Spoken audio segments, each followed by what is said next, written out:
fields, they don't have that liberty. So as much as possible, if we have that liberty, let us exercise that. There's no point in sitting and complaining about our work. And we have to learn to unwind.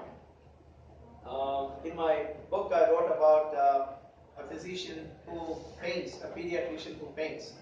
And you probably know who that pediatrician is. And Dr. Lata. And there are physicians. I know of a cardiologist in San Antonio who is part of a jazz band. He goes and plays the saxophone there. And then we have a physician who does marathon races. And each one to find some way to unwind, and that is very important. And did you know about this latest amendment to the Hippocratic Oath? I think Dr. Josephine is saying yes. Yeah. And this is so important. This is it just passed last October. This doctor is Dr. Hazeldine from Auckland, New Zealand, and he spearheaded this movement about physician wellness. That we will take care of our own health first, before we advise patients what to do. So we thought about lifestyle balance, talked about career, correct?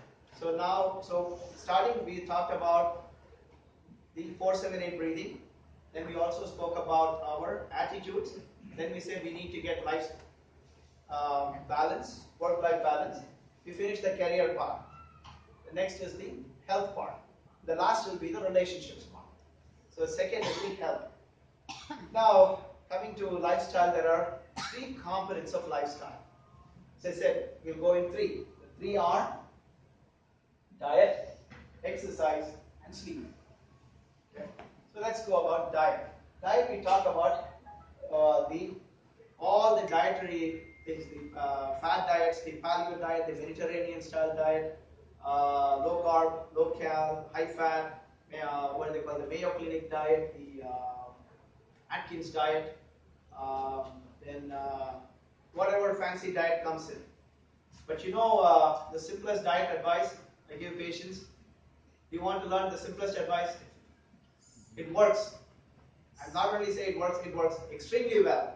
It works so well that it doesn't fail at all. Do you want that advice? Yes? Whatever you like. Okay, let's start with the first one. Eat food. That's the first advice. So what is food? Food should look like food. Meaning it doesn't come in a wrapped plastic.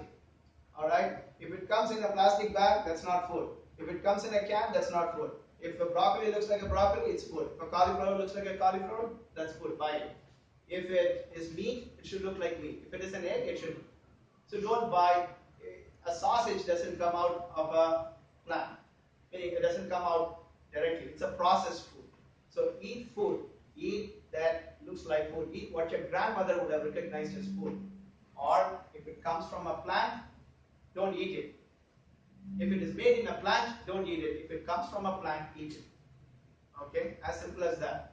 So eat food. That is rule number 1. Rule number 2, mostly plants. As much as possible, eat vegetables, fruits, nuts, seeds. Your fat should be oil. Mostly. Doesn't mean everybody has to turn vegetarian. But as much as possible, cut the animal products out. So eat mostly plants. Third, not too much. This is it. I would safely guarantee this will be as effective a piece of dietary advice that any one of us can get or give that will cure most of the lifestyle problems instead of asking patients to calculate a 1600 calorie diet. And I can safely tell, in 20 years of practice, not one patient has consistently counted their calories. So why even bother? To me, this is as effective as anything. So eat food, mostly plants, not too much. Alright, that's enough for diet. This doesn't come from me. This came from a guy who wrote a book called Food Rules. It's got a lot of funny food rules. One is he says never buy food where you fill gas for your car. And then never buy food that your grandmother won't recognize. So all kinds of funny rules, but all of them are very good. Okay, next, exercise. It's very important. Another important thing that I tell patients about exercise. Okay, this is probably again you want